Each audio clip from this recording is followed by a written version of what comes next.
Well, here we have Scott Mingus, famous author and historian, and he visited the National D-Day Memorial and took several pictures. And here is Scott at the National D-Day Memorial in Bedford, Virginia. It honors the sacrifice made during the D-Day invasion on June 6, 1944, and serves as a tribute to the Allied forces who fought for freedom. Now, Scott Mingus's father, he landed a few days after the initial assault. Now, the significance of this memorial, the National D-Day Memorial was dedicated on June 6, 2001 by President George W. Bush to commemorate the valor and sacrifice of those who participated in the most significant battles in World War II. The memorial is located in Bedford, Virginia, a small town that suffered the highest per capita losses during the D-Day invasion, making it the site for remembrance. Now, the monument arch. At the center of the memorial stands a 44-foot tall arch named Overlord, which symbolizes the operation's code name. This arch is surrounded by a reflecting pool and various exhibits that depicts the harrowing experiences of soldiers landing on the beaches of Normandy. Historical journey, the memorial encompasses over 88 acres and includes several components that represent different phases of the D-Day operation, including a formal garden and a beach tableau that illustrates the landing scenes. Visitors will experience the site, and it attracts 60,000 visitors annually, providing educational resources and guided tours to help the visitors understand the historical context and the significance of D-Day. The memorial aims to educate younger generations about the events of D-Day and the sacrifices made by Allied forces. It serves as a reminder of the importance of freedom and the cost at which it's secured. The National D-Day Memorial stands as a powerful tribute to the bravery of those who fought on June 6, 1944. It not only honors the fallen, but also serves as a place for reflection and education about the sacrifices made during World War II. Visitors are encouraged to explore the grounds and learn about the pivotal events that shaped history. One of the things that I really enjoyed in Scott's pictures that he's allowing me to use for a video is all the main players that were in command, like Eisenhower here.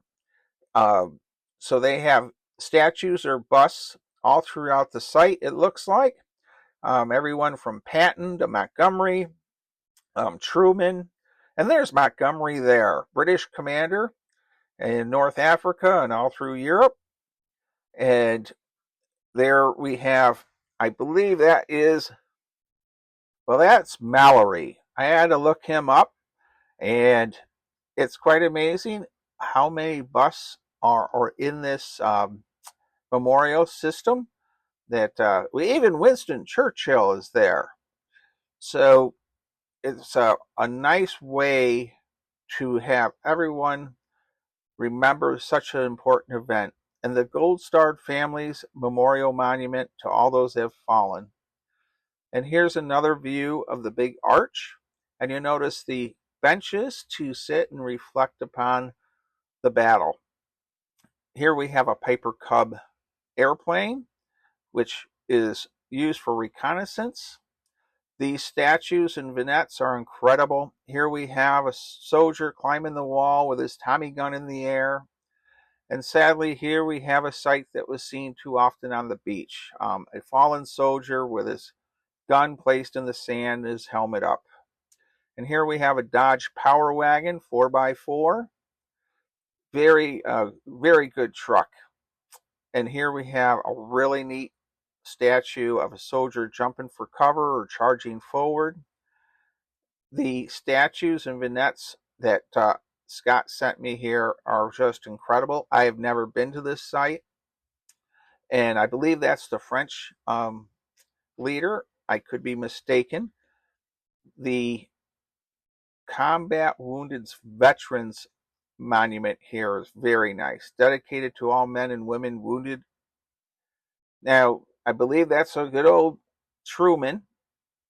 So I'm going to say there must have been over 20 or 30 busts alone. And here we have a landing craft, otherwise known as a Higgins boat.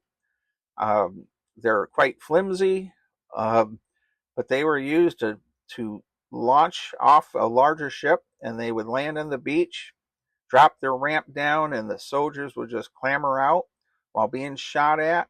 And it was a very rough ride.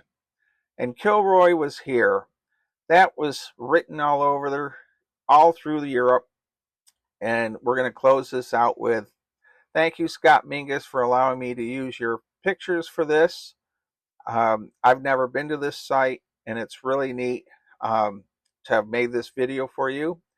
Everyone stay safe, be kind, and be courteous, and thank you for watching.